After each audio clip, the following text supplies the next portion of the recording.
My plan has always been to perform my music in as many places as possible. You know, um, I believe that as like nowadays it's like so much easier because it's a pretty global village kind of thing of the internet, whatever. So it's not hard to find opportunities outside of Singapore. Just gotta keep your head down, work hard, and hopefully someone finds it out there. But recently, I've been trying some stuff in Indonesia, as well as Taiwan. Been performing in both places fairly frequently, and good responses all around. So Alright, hopefully, since yeah, you mentioned Taiwan, yeah, how yeah. was the crowd and the environment over there? It was really interesting because it's kind of like Singapore, but at the same time not. I don't know how to describe it. Okay, like in Singapore, it's a bit of a mixed bag. Sometimes when you perform in Singapore, the responses can be lukewarm to very responsive, And over there, it's the same, except I guess because when I went there, I primarily did English material. I did some Chinese stuff, like I tried. I tried to do some Chinese stuff. But I think probably because I was doing more English material, so the audience felt a bit more distant than usual. Um, but the audience is pretty similar. Audience is pretty similar. I thought it was a very interesting experience because everywhere you go, just get a different vibe. Like the initial vibes in every place that I've performed in, very different. Singapore, of course, a bit more. What's that word? Words are hard. Okay. In Singapore, they're a little bit more conservative. They won't really like let you show you too much of a response right off the bat. Taiwan, even more so sometimes. Like the applause literally dies out like that. It'll be like, and then it's gone. Okay. Yeah. In US, it's a lot louder. Yeah. But the thing is, like, um, the audience connection with the music, with my music at least, it's the same everywhere. Because after the show, the people will come up to me, and the conversations that we have, no matter where I am in the world, they're pretty similar. You know, so the audiences might not have the social vocabulary to respond like that right off the bat, but after the show, when we speak and I talk to them about the music, about my travels and everything, the conversations we have are pretty similar. The connection that you make with the audience is very similar no matter where you are, no matter what language you sing in. Yeah.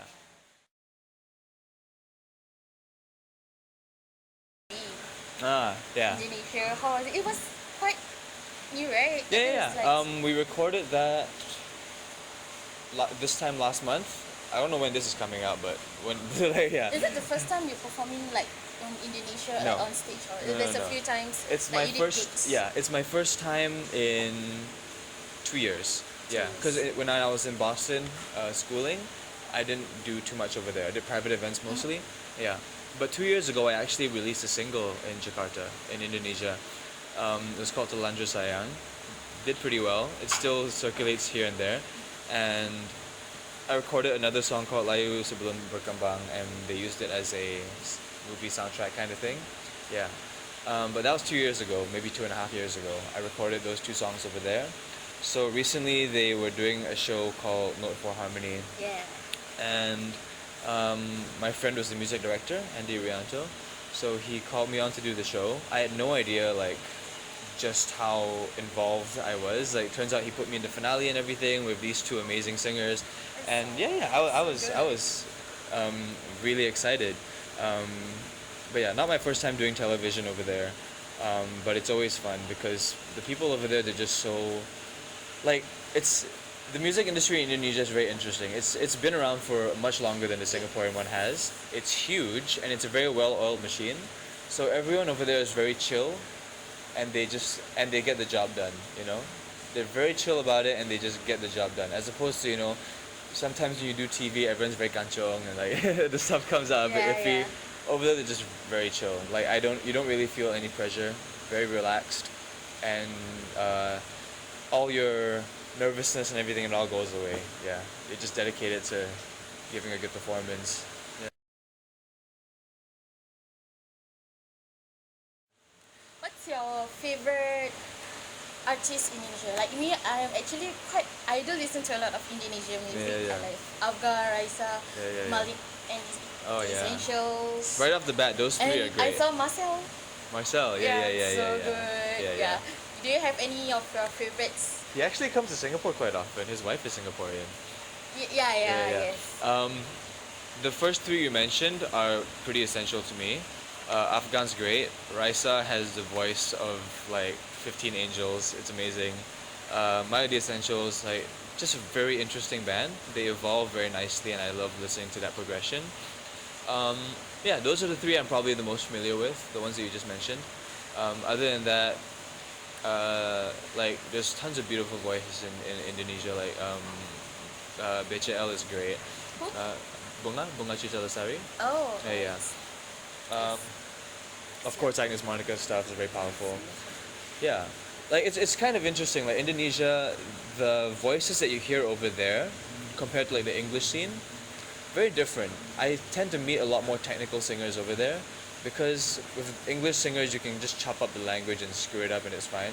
But Indonesian songs, the phrasing and everything, it's much longer. So when I first started singing Indonesian songs, I was having lots of trouble. I didn't understand why. Like, why? I mean, singing. Why can't I sing this? And turns out because you need to have a lot more control, a lot more breath control. The phrases are crazy long because of the nature of the language. So I'm only just now starting to get it. And even then, I'm always out of breath by the end of every song. So yeah, hopefully I can work on that. But are you great good voices in over talking there. bahasa Indonesia? Masih bisa lah. Masih bisa? Yeah, I mean, I don't know Lancar if they're gonna understand it, but um, I can understand it very well because my parents spoke it growing up. I see. I never learned it formally, never learned it in school or anything. I pretty much just picked up what I knew from listening to my family speaking Bahasa. So yeah, I can carry out actually no, that's being too confident. I can understand a conversation. I don't know if I can carry out a full conversation in Bahasa. I'll let some English slip in here and there. I have no idea. I really have no idea how this became what it is, whatever this is. I only ever joined that one competition back in '05, Teenage Icon. It was organized by Teenage Magazine, and so it's almost 10 years now. But ever since, I've kind of just been consistently performing. So that fan base kind of just grew organically through that, you know. I can't say there was any overnight success. There was no big break. There was no viral video sensation. It was kind of just like you just be there, you know. You just constantly be there. Eventually, people will take notice. Yeah. So there was no one thing. I guess like occasionally there's like major pushes like NDP or Asian Youth Games or performing for Steph Sun's concert or doing Singapore Idol or whatever it is. Yeah, but I can't say there was any overnight success or anything. It was pretty much just constantly gig.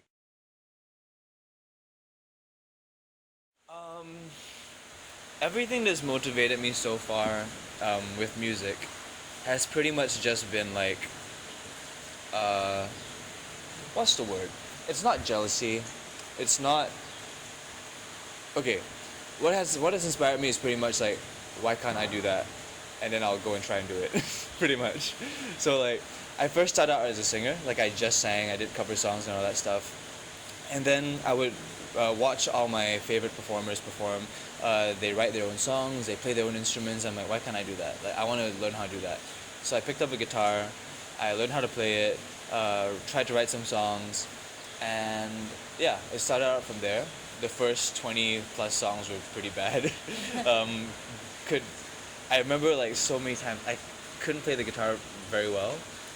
So like I would bring chords onto stage and be looking at a small little piece of paper trying to like, how do you play it? How long did it take you to master Took me a while. It took me like a full, it's not just like mastering the chords and everything, but like to sing and play at the same time and carry it off well and like give a good performance and not spend the whole gig looking at the guitar. I'd say it took about a full year to get that right. And the thing is like, I was very stubborn. I didn't want to stay home and practice it. I wanted to go out there and actually like perform with the guitar and sing with it. And I remember the first few times I did it, was so bad. Like, I could feel it as well. I could feel it on stage just being like terrible and like it going horribly. But you know, you work through those moments and you learn from them. So now I can carry out like a full 90-minute performance with myself and a guitar, no problem, with songs that I wrote, and that's something that if you told me 3-4 years ago, I couldn't do that. So it's things like that. Like I look at things and I go like, that's amazing. I want to learn how to do that. I guess it's just, yeah, that's the word. It's a hunger. It's a hunger to like want to do more, never being fully satisfied with where I am, and that drives me. So I'll look at someone um, that has done more than I have, and just go like, I want to get there, and I want to get there, I want to get there, I want to get there, I want to get there. So yeah. So yeah. Next up for me is I want to be able to sell out a theater, sell out a concert hall. Hopefully, hopefully that's a dream.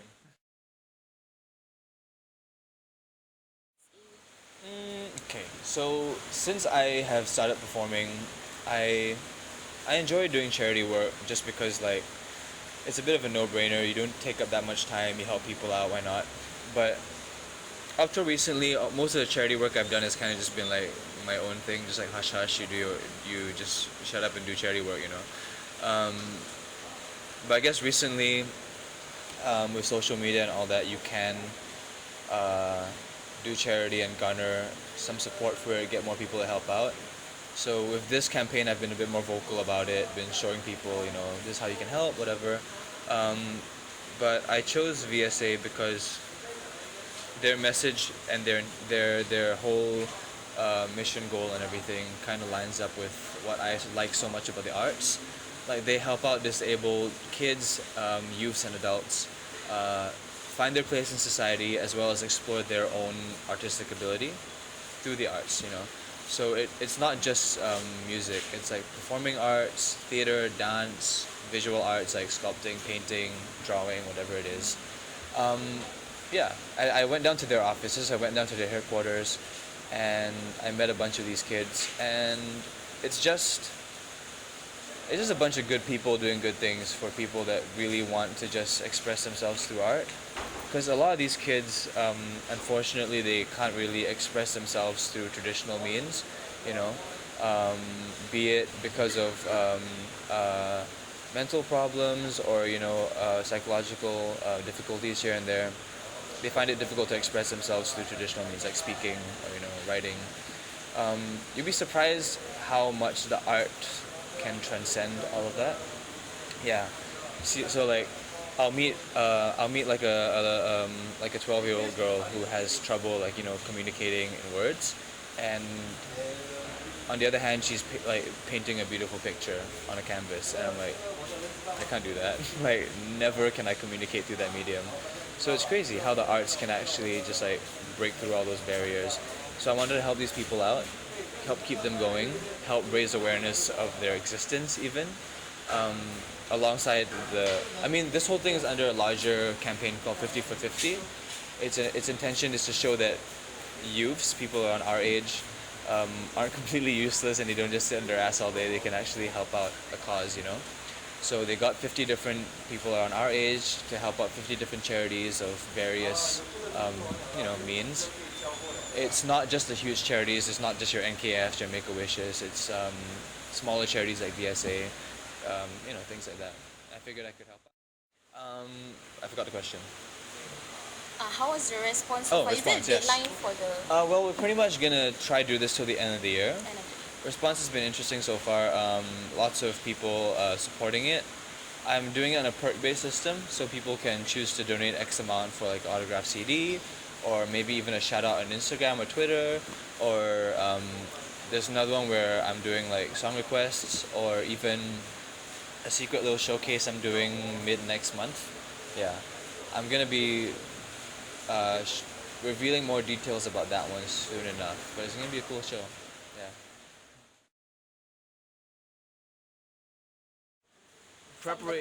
Preparation for that concert has been intensive. Um, it's a pretty major production, and there's gonna be press before and after the whole event, so it's tough. I mean, before this, I was doing a photo shoot for just that.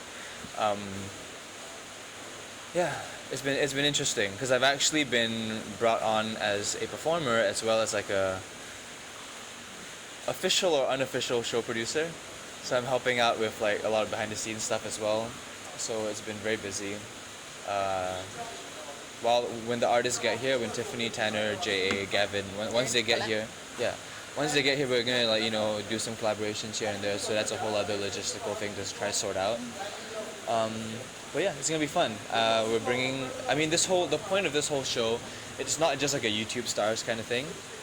Yeah, it's more towards like uh, a music showcase for young people, you know, and they're calling it the Youth Sensation Global Tour because the hope is to take it outside of Singapore and take it around Asia, maybe even the world, if people are receptive to it. So which other countries you'll be performing? Well, it's all gonna be dependent on how this show goes. If things go well, hopefully they can take it to Jakarta, to Thailand, to Vietnam, to I don't know wherever it is that they have that demand. I guess.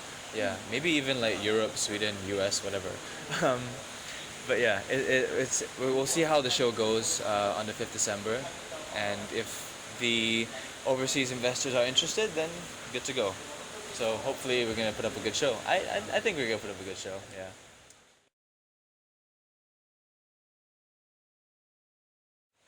I've just been writing a lot. I've been writing a lot of new music. I think I've stockpiled like a good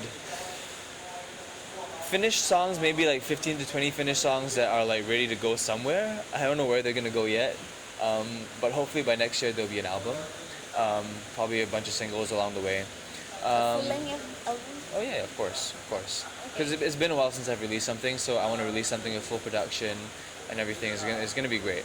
I think. But yeah, writing lots of new music. In terms of Indonesia or Taiwan, because naturally when you go there you have to sing in the language. Like Indonesia you sing in Bahasa, Taiwan you gotta sing in Mandarin, and that's where I run into a bit of trouble because I like to write songs, but I can't write songs in Bahasa or Chinese because my proficiency in those languages don't reach that far. Like with English, I can make something sound pretty. I can move words around to make them do stuff to become a song. With Bahasa and Chinese, I can't do that just yet. I'm working towards it. Really trying to get those two languages. Just like get them on their feet a little bit. Yeah. In terms of acting, I did do some musical theater like 2-3 years ago. Wow, what musical Um, is that? I did two musicals. I did one called Spring Awakening and one called Next to Normal with Pandemonium Productions. So that was along Adrian and Tracy Pang. They both did really well. Spring Awakening was very well received. Next to Normal got like Best Production of 2013. 2013? Yeah, 2013.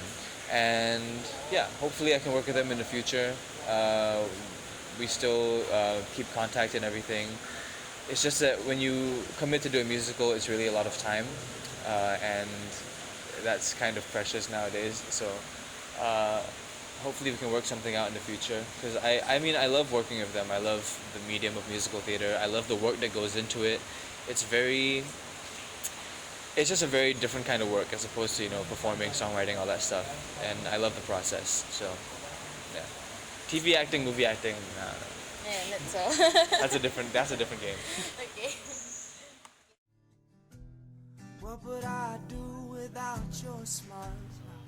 Pulling me in, kicking me out. Got my